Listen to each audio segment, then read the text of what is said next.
Video ini aku buat khusus, kalau di kelas kan sebut dimension ya, ada yang namanya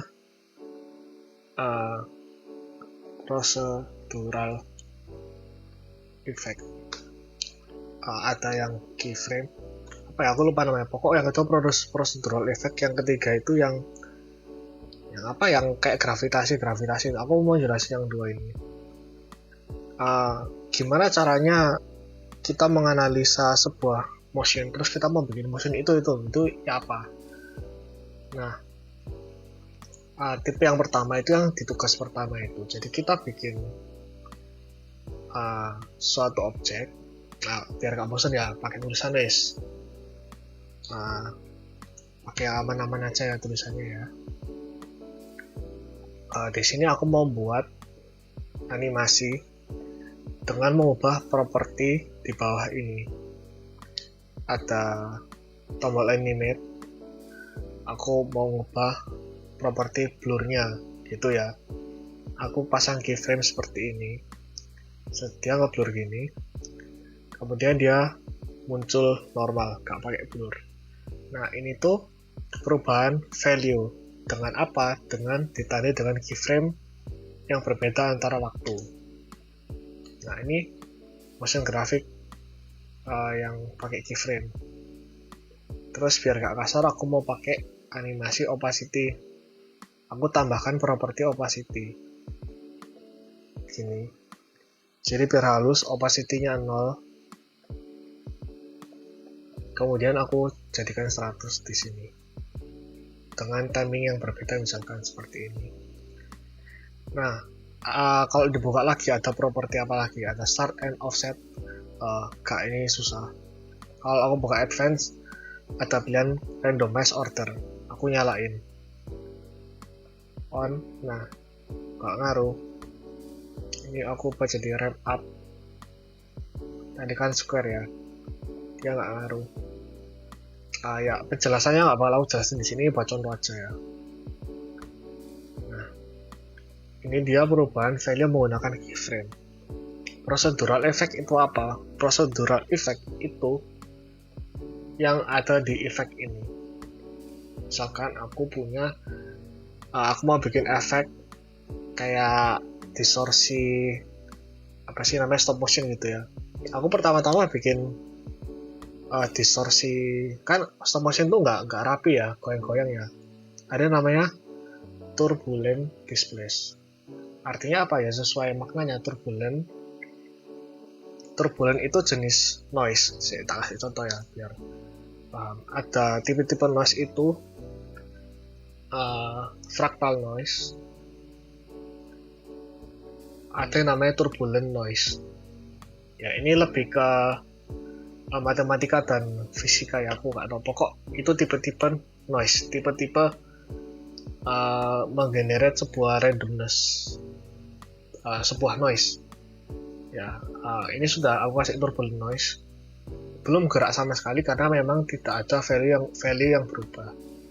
Value-nya ada di sini, complexity evolution, pergerakannya itu di sini. Nah, size-nya aku buat kecil, misalkan segini ya. Ini nggak usah perfect lah, buat contoh aja. Terus aku kasih evolution di sini. Nah, aku buka, udah muncul keyframe.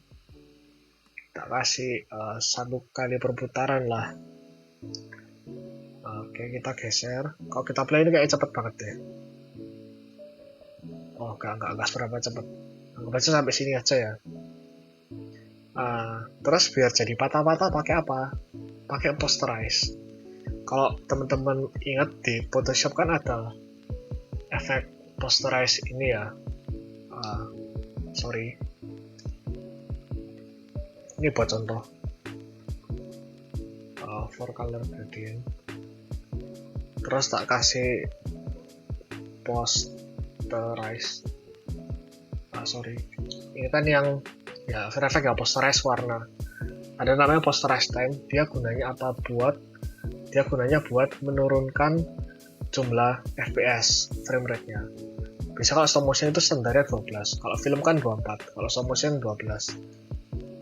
Nah, dia hampir kayak ini nih, apa? stop motion, kita turun lagi misalkan 6 kayak gini.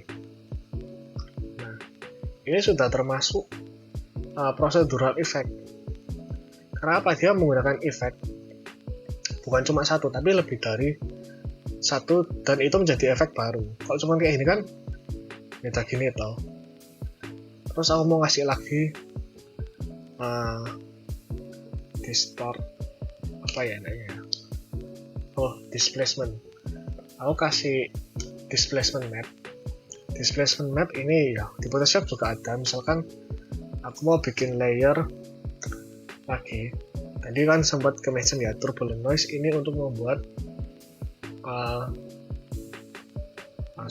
kemencet noise seperti ini. Ini nggak usah tak animasikan dulu aja, nggak apa-apa, buat contoh aja.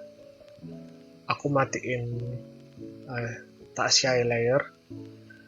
Displacement map ini displacement posisi berdasarkan sebuah layer.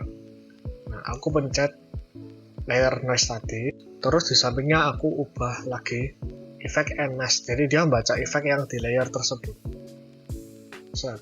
Ini nggak seberapa ngaruh karena ini nggak kontras, jadi aku kontrasin dulu. Nah, dia distorsinya udah mulai kebentuk berdasarkan noise ini tadi. Nah, ini kalau aku geser, dan urutan efeknya ini bisa diubah. Yang paling bawah itu yang paling atas ya, apa sih yang paling terbaru efeknya. Jadi kalau ini aku geser paling awal sebelum kena efek lain-lain, nah dia juga berubah juga. Ini itu namanya procedural effect. Jadi ada prosedurnya, ini jadi efek baru. Jadi kalau tak play, nah seperti ini. Ini bukan efek stop motion sih ya, ini contoh aja. Itu namanya procedural effect. Jadi ada animasi yang bisa di achieve berdasarkan properti dasar, basic property yang ada di sini. Ada animasi yang bisa di achieve melalui efek-efek yang kita gunakan dari bawaan After Effects ini, atau bahkan pakai plugin. Jadi cara bekerja dan berpikirnya itu seperti itu. Jadi misalkan mau animasi apa, ya pakai apa. Kalau mau misalkan aku mau pakai efek glow, ya pakai ini sesuai nama software. Ini After Effects mana ya? Ini glow. Aku kasih di sini. Gitu. Nah, itu perbedaannya ya. Kemudian untuk rajin-rajin digunakan saja. Edit, purge, all cache, atau all memory and disk cache. Ini aku udah membersihkan. Nah, ini udah banyak nih, 36,4 GB ini dihapus. Jadi biar After Effects agak berat. Karena apa? Kalau kita buka ke preferences, aku ngasih jatah di laptopku itu 47 GB. Kalau misalkan udah mentok 45, 46, 47, itu aku nggak bisa nge-preview apa-apa lagi. Jadi ini disk cache buat nyimpen renderan preview kita, masih preview ya. Kadang kalau udah jebol ke 48 itu bisa, tapi ya itu jadinya kasihan laptopnya udah nggak ada memori lagi. Itu perlu sering-sering di edit, purge, all memory and disk cache. Gitu teman-teman. Terus masih seputar After Effects. Apalagi ya, kalau teman-teman mau munculin sesuatu itu di sini. Kadang kalau misalkan ini hilang,